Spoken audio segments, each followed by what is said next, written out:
I don't know who needs to hear this, but I'm waiting for a sign from the universe is actually spiritual bypassing. And I see this all the time with aspiring spiritual entrepreneurs. They'll say things like, I'm waiting for a sign from the universe. I'm waiting for a sign from my guides. I'm waiting for divine timing. I need to do more research. I'm waiting to feel until I'm ready. And while some of these things may be true, what I'm actually seeing emerging spiritual entrepreneurs do is they use this when they're just afraid to step into their calling. The reality is that most spiritual entrepreneurs aren't actually afraid to begin a business.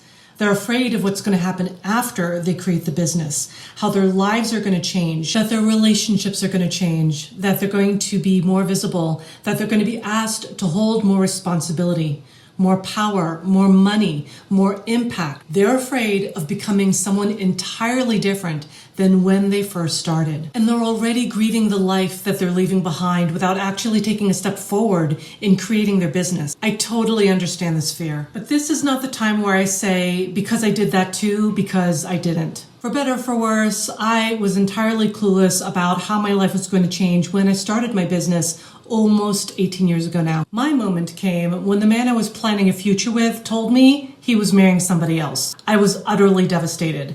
At that point, I looked at my life and my soul-sucking day job, and I was thinking, what the hell am I doing? Immediately, I pivoted into what I really loved, which was my sacred work with acupuncture and Reiki. It was at that point I went all the fuck in with my private practice. No looking back, no regrets, just a full-on fuck yes. Up until that point, I was thinking I'll do it when I'm ready. But that time of feeling ready never came, because ready isn't something that you passively wait for. To this day, I am grateful to my ex for leaving me, because if he hadn't, I wouldn't have had that fire lit up under my ass to begin my business, to make my first six figures, to create impact in the world, to lose misaligned friends and then create new aligned friends, and to go all in on my dreams and bet on myself. And I also met a more aligned romantic partner. But you don't need a dramatic experience like mine to go all in with your business. You don't have to lose yourself in order to choose yourself. Every single time you tell yourself you're going to get to it later, even though you're being called now,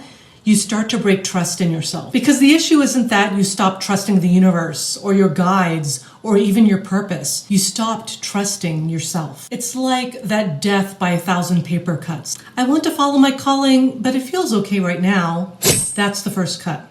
I'll wait for a sign from the universe when you've already received 5. Second cut. Each time you undermine yourself, you fall out of integrity with yourself, and then you start teaching yourself that you cannot be trusted.